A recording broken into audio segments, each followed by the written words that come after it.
আসসালামু আলাইকুম, বিসমিল্লাহির রহমানির রহিম।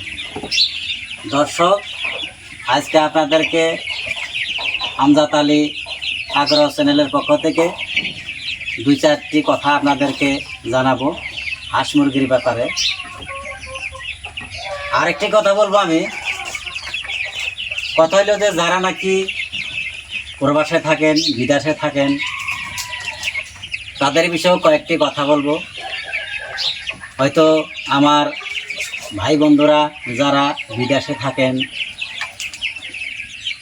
মা বোনেরা বাড়িতে থাকেন, কথা হলো দেখেন কোনো সময় দেখেন বিদেশ থেকে টাকা পয়সা পাঠাইতে পারে না, যদিও টাকা পাঠায় টাকার কিন্তু কোনো সময় অভাব ছাড়ে না।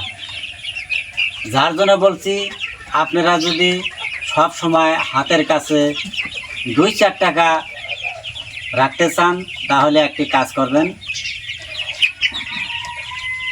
যেমন আমি এই কয়েকটা টাইগার মুরগির বাচ্চা আনছি। এগুলো টাইগার মুরগির বাচ্চা আনছিলাম ছোট থেকে 100 মুরগির বাচ্চা আনছি।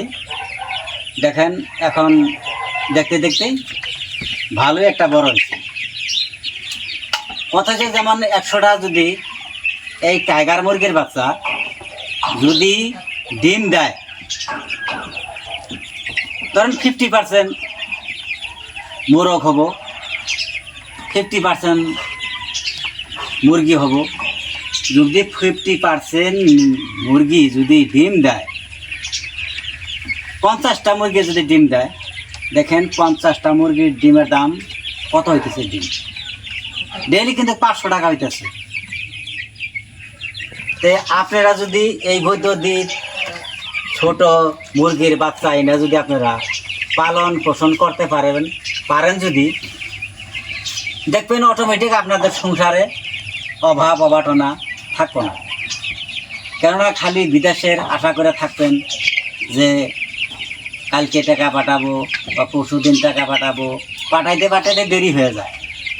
ইতিমধ্যে কিন্তু ছেলে মেয়ের স্কুলের ফিস লাগে, কত পোশাক লাগে, জুতা মোজা, বহুত কিছুর দরকার আছে, কিন্তু হাতে কিছু দেওয়া লাগে টিফিন খাওয়ার জন্য। যার জন্য বলছি মা বোনদেরকে, আপনারা আলসি না করে আপনারা এই ধরনের ছোট মোটো একটা মুরগির খামার তৈরি করেন, দেখবেন ইনশাল্লাহ আপনার সংসার থেকে অভাব দূর হয়ে যাবে নিশ্চয়ই। কথা হয়েছে, আমাদের মতন যারা গরিব মানুষ, যাদের সয় সম্পত্তি নাই, তারা কিন্তু বিদেশের দিকে চাইয়ে থাকলে কাজ হবে না। কিছু বাড়িতেও কিছু রোজগার করা লাগবো। ইচ্ছা করলে পারেন, কিছুই না। হয়তো আপনার ঘরে যদি নাই বলতে কিছুই নাই, ভিটে চালাটা তো আছে।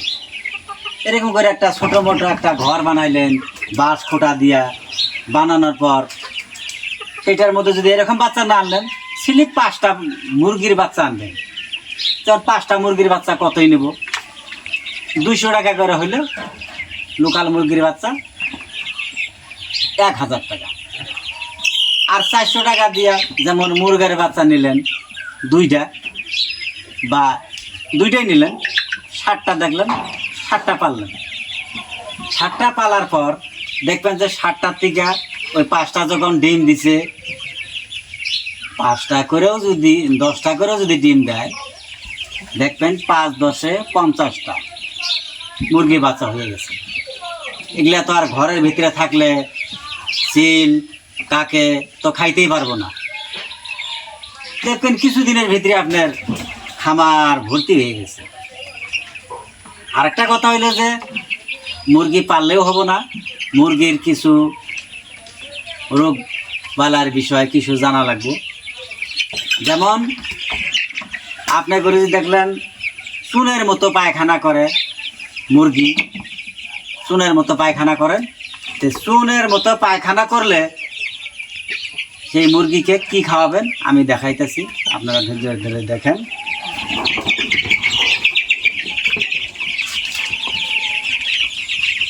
এই ওষুধটা যদি দেখা যায় যে চুনের মতো পায়খানা করে,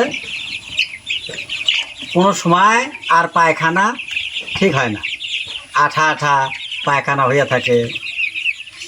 তো এই পাউডারটা করবেন কি, মোটামুটি যদি অনেক বাচ্চা হয় তাহলে ফুল 1 চামচ, মোটামুটি 2 লিটার বা 2.5 লিটার পানির মধ্যে বা 3 লিটার পানির মধ্যে মিক্স করে দিবেন। যেমন লাগাতার 1 দিন 2 দিন পর পর পর পর এটা খাওয়াই থাকবেন। দেখবেন না আপনার মুরগির বাচ্চার সাদা যেটা পায়খানা এটা ভালো হয়ে গেছে। আচ্ছা, তারপর যদি দেখা যায় যে মুরগিগুলা ঠিকই আছে, কোনো আধারও খায় কিন্তু মুরগিগুলোর চেহারা পাতি বেশি ভালো দেখা যায় না, তাহলে একটা কাজ করবেন, আমি আপনাকে আরেকটা ওষুধ দেখাইতেছি।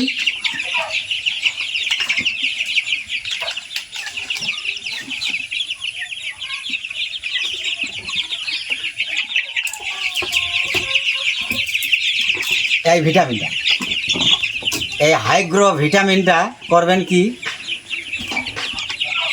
দানার সাথে হোক পানির সাথে হোক মিশিয়ে খাওয়াবেন। মোটামুটি 2 দিন বা 3 দিন পর পর লাগাতার এরকম খাওয়াই থাকবেন। দেখবেন আপনার মুরগির বাচ্চা চেহারা পাতি আলাদা হয়ে গেছে। তে আপনারা আলসি না করে আপনারা হাঁস হোক মুরগির হোক খামার করেন। এইগুলো আমি রেখে দিলাম। আসসালামু আলাইকুম।